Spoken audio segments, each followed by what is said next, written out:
Welcome to Sundance Golf Course, Buckeye, Arizona. You're looking at the senior tees, the silver tees for hole number 6, the signature hole. Now let me scan here, and the golf course is burning a cross in my yard. As far as my vulnerability to shots being placed in my yard today, every time you move that tee back or that tee box back and you move it towards me, you're increasing the probabilities that I'm going to get hit by a golf ball. I had a phone conversation with Andy where he hung up on me, where he admitted that, yeah, I was there when a guy hit your house and I didn't see anything wrong with it. It was unintentional and it was an accident. What I'm trying to get across to everybody in the HOA, the town, the police, the state, the attorney general, all you judges, the governor, this is encroachment. I can't sit out here with guests or have children out here whenever anybody walks up to that tee box. Whenever a young group of beginner golfers, you don't understand how golf is played, how it's developed in this country. Instead of having people start out at the executive tees and they have to prove they can show a par round from the executive tees before they're allowed to move back. It isn't like that. Nobody's playing for par anymore. Par is useless. I know because I played golf for 55 years, and in that 55 years of playing golf, I never shot par once or even came close to it. Just like every golfer that comes in here, a young guy comes in, he's 225 pounds, he's 6'3", he's a star athlete on the high school, the star linebacker, gymnast, baseball player, he's mastered everything he can. And when he walks out of the clubhouse, the first day he ever walks onto the golf course, he walks back to the men's tees, the championship tees. This is where I want to play from. What do you know about golf? Nothing. Have you ever hit a golf ball before? No. You're strong as an ox. How much can you press? I can press my own weight plus a few pounds. Good. And you've never hit a golf ball, never touched the club, first day on the course, right? He should be at the executive. You should teach him how to put the ball in the hole. Learn how to shoot par. You have no business being back on the championship tees, 170, trying to hit a hole 180 yards away, and I'm only 150 yards away. Okay, as a pro, you know that guys hit slices. And when they hit a slice and it crosses into my territory, my private space, you tell me it's an acceptable unintentional accidents. Well, let's put what accident and unintentional. That's kind of a double meaning. If it's an accident, it was unintentional. It's for you to say it was an unintentional accident, it's an accident. It happens every day. Now watch this guy set up. If he was 215 pounds, 16 years old, never touched the golf club in his life, and he's got an open grip and nobody in his group understands that his glove is open, he's going to make perfect crushing contact, but the ball's going to come straight at me. He blocked it right. He blocked it because he had his club face completely open and the way he swung. So once it leaves your golf course and it enters my territory, whether it hits a child, it breaks a window, it busts up a party, I have to take somebody to hospital, you aren't going to take any credit for it. We're not responsible. You bought a house on a golf course. You bought a house on a golf course. You have to take this. You're the point man up there. We have to have all that playing area up to your patio because we have the worst golfers in the country here. They're not only the worst, they're the dumbest. I could have a child or a person up here that knows what 4 means. They're out here sitting here reading, but I got a young gorilla that's never played ball before, never played golf, and he crushes a ball and it heads right for my guest sitting here reading a book, and he doesn't even have enough intelligence or enough skill or enough experience in the game to holler 4. So my guest is sitting here and they take a ball upside the head at maybe 60 miles an hour. And I have to take them to the hospital. All right? I deal with this day in and day out. This is encroachment. This is intended. This is golf malice. This is golf malice. You know where that tee box is, that all day long, if you put amateurs on the course, I'm going to be dealing with people in my yard. Not only am I dealing with in my yard, they're breaking everything. And then when I do challenge them, I get assaulted. I got a video where I challenged the golfer. He was coming down the line looking in my yard for balls. This golf course needs to be completely revamped. The golf course that was here 15 years ago, there was no houses. Now that you've got houses, glass, personnel, people, parties, whatever, on these backyards. So how about taking and throttling back the golf course? Take these tee boxes out of range. I shouldn't have to deal with this day in, day out, putting up with golfers walking in my yard, and every time they hit a ball or break one of my windows or a solar panel, I call up the clubhouse and they go, it was an accident. It wasn't intentional. They didn't do it on purpose. It's not our problem. You bought a house on a golf course. Well, every day you set that tee box up that anybody that's a marginal, anybody on the margins of playing golf is going to hit one off center. They're not going to hit the sweet spot. They're going to hit it off the toe. They're going to have an open face. They're going to make an outside to inside swing, a natural slice swing, or he's blocking it. And he gets to do that all day long because there's no marshals. There's no marshals. This kid can break a window on every hole, and the golf management is going to say, on every hole that he broke a window, it was an accident. He didn't intend to break a window. He was just playing over his weight. That's what I'm saying. Here in Sundance and Buckeye, all they care is about the cash register. If you can make it past the cash register, you're legal to go out and do whatever you want. You can go and bust as many windows as you want, and we're not going to say a word to you. We're not going to penalize you. We're not going to get you in trouble with the police. The police all understand, and the mayor understands. Every government official in Buckeye understands that that golf course is a revenue generator. It brings money into Buckeye, and we're not going to do anything. And that guy that lives up there that's crying about being threatened with golf balls, he can't have a party, he can't have kids, he can't have visitors because he's constantly threatened every time somebody tees the ball up that's in range. He's in range and down range of every tee box on every tee on that hole. Every tee, all the way from the 177 all the way up to the ladies' tee. I'm hot. I'm hot on every, because I'm in range. All it takes is one goofball that punching over his weight, his ego, his human factors won't allow him to play the ladies' tees or the senior tees. He's a gorilla, star linebacker, like I said. He's not going to play the silver tees, the old men's tees. I'm going back to the men's tees.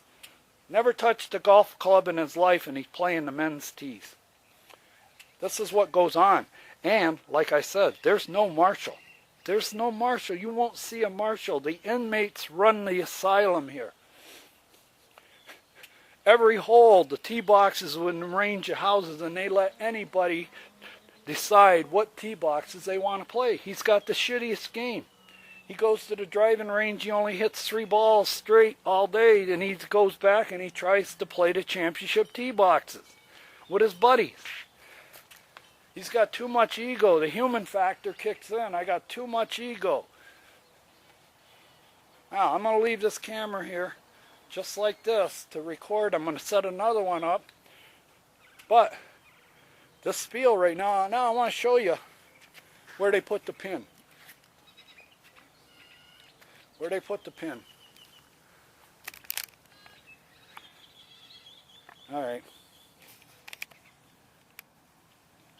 That pin is all the way to the right. It's all the way to the right. So they're aiming basically at my house. They got to aim more at my house to the right pin. That pin, if it was way over there on the other side of the green, they'd have a different aim plate. So when I say you set up the perfect storm, that's what you did. You set up the perfect storm for me. To get hit. To be hit all day by golf balls. Don't tell me you don't know that I'm not going to get hit by golf balls all day. Don't tell me you don't know that, all right? If you tell me that it was an accident, it ain't an accident. Not if it's happening daily. I've had thousands and thousands of balls in my yard and people following them over the years. Over the years, I've had thousands and thousands, okay, of golf balls in my yard followed by people. Because management here says, you bought a house on a golf course. We can do this to you. We own right up to your property line. That means that we can aim our worst golfers at you all day. Under the guise of they're just playing golf, and they didn't mean to hit your house. They didn't mean to break your window. They didn't mean to send one of your nieces and nephews to the hospital, a little kid 4 years old with a bump on his head because you allowed a bunch of morons to play over their heads. That's golf in Arizona, Buckeye, Arizona golf. It don't get any better than this. Redneck golf.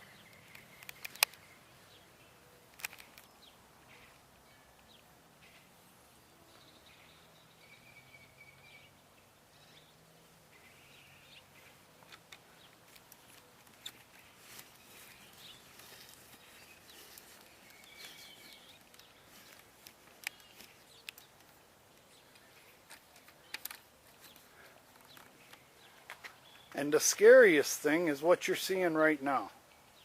The scariest thing is what you're seeing right now. You just saw 4 carts that were the Sundance golf course carts, not private carts.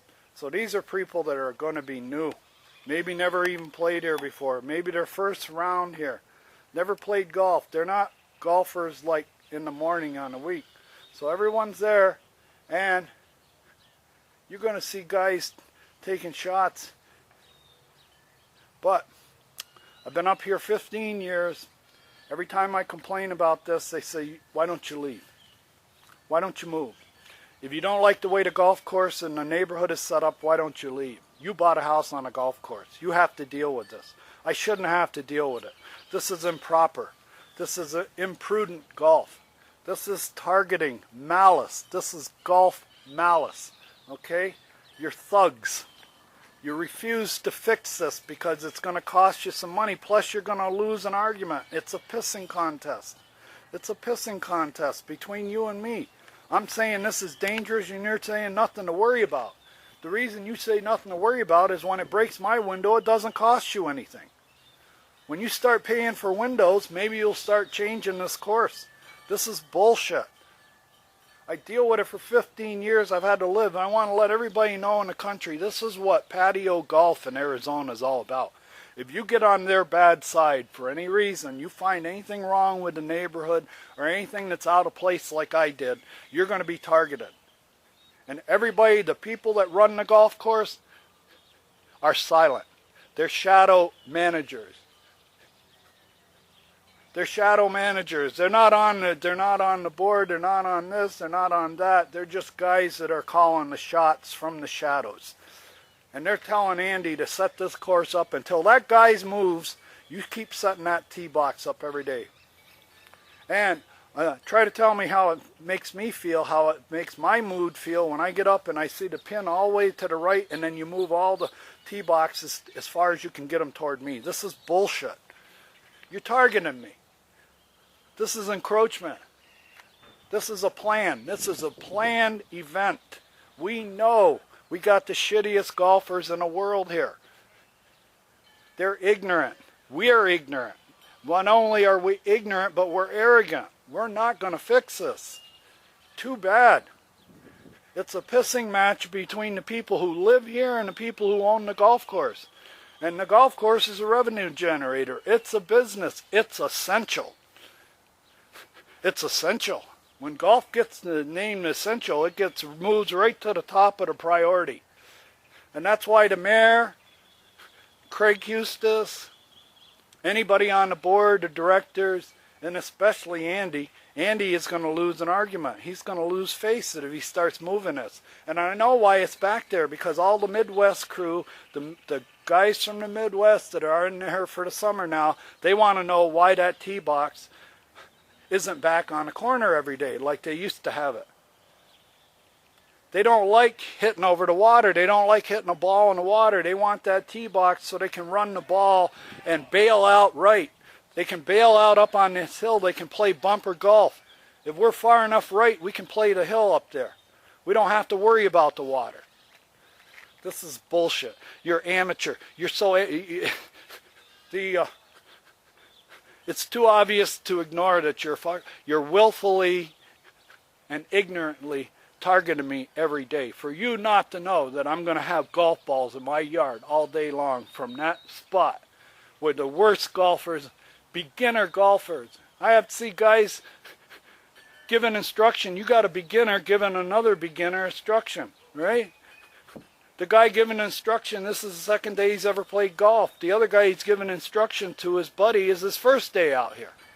That's what I'm dealing with, day in and day out. And when they hit a ball, when one of those idiots, those goofballs, puts a ball in my fucking yard, I have to deal with somebody walking on it.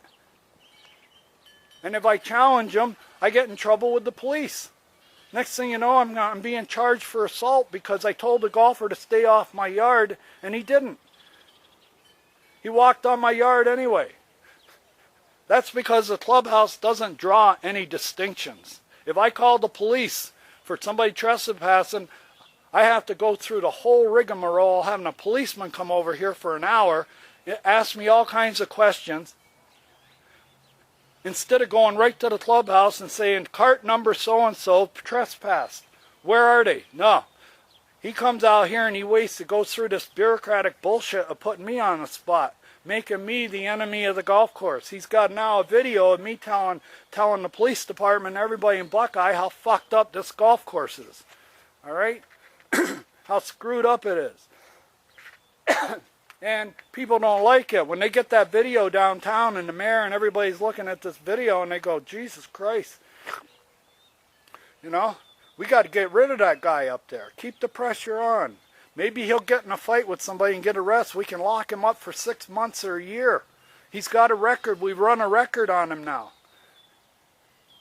I had a clean record until I got to Buckeye. I didn't have one mark on my record till I got to Buckeye. I've been to Buckeye 15 years, and I've got a record that's as long as your arm of cops coming to my house. And it's all because of this golf course. The first incident I ever had with a cop in Buckeye, a policeman, is because a golfer hit a ball in my yard and refused to stop when I told him to stay out of my yard. I went out, I said, get out of my yard, and he waved me off. It's like, listen, I paid my greens fee. Everybody understands here in Buckeye, we can walk in any yard. All the lots are accessible to us. This is the way we play Buckeye. We've been playing it this way since they opened it. Remember when they opened it and there wasn't a house here? Well, we used to walk on everybody's lot. All day long, we even drove our golf carts up on the lots. Well, they still want to do it now. That mindset, until we get a different management group in here that starts advertising on every hole and putting signs up on every hole and telling people and a meet and greeter on the first tee to meet and greet and say, this is a condensed golf course. There isn't a lot of space here. If you don't think you have the skill to grip and rip one all day, we suggest you move up. If you want to play grip and rip golf and you can only hit it straight 1 out of 5 times, we suggest you move up. And if that's the golf you want to play here all day, where you're hitting it all out of bounds all day and playing the back tees and hitting it out of bounds all day long and hitting people's houses, we really don't want you playing here. You'll never hear that happen here at Sundance. Ka-ching! All they care about is the money in the cash register. They don't care about their neighbors or their... Let me tell you, I will never buy a round in this place again. And I will never invite anybody out here on a golf vacation. I used to invite people out here, 2 or 3 groups a year, to come out here and mostly play Sundance. Not anymore. Not anymore. You're insensitive. You're entrenched. You got so much ego and such a chip on your shoulder that you can't admit that you're threatening me every day. This is involuntary manslaughter in a way. If you kill a kid with a golf ball, is it going to be my fault because I didn't come out here and put a helmet on the kid when they came out and played in the backyard, and I wasn't sitting there doting, standing over them all the time they were here so that they'd know to watch out for the golf course? You have a situation here. This is an accident waiting to happen day in, day out, and nobody's doing anything about it. Nobody's doing anything about it. You know, you've just set me off for today. I had a good week. I've had a really good week. I've been trying to think positive thoughts, and then you go and do this, Andy. You move this back there, and you move the flag all the way to the right. You're telling me we don't care about you. We want you out of here. You're not one of us. Okay? You don't think the way we do. No, I don't think the way we do. You do. I think you're a bunch of red hat morons. Midwest morons. You're Midwest morons. Go to any city course around San Francisco, Seattle, any high density urban city course, any situation like that, you'd have nets up. Nets and signs, and you'd move the tee boxes. You'd either move the green or you'd move the tee box away from this line of houses. I'm the first man on Walking Point up here, day in, day out. This is reckless endangerment. This is encroachment. This is negligence, pure negligence. If you're going to put people on that tee box that you know are going to hit balls to the right all day, it's negligent for you to put that tee box there. Let's face it.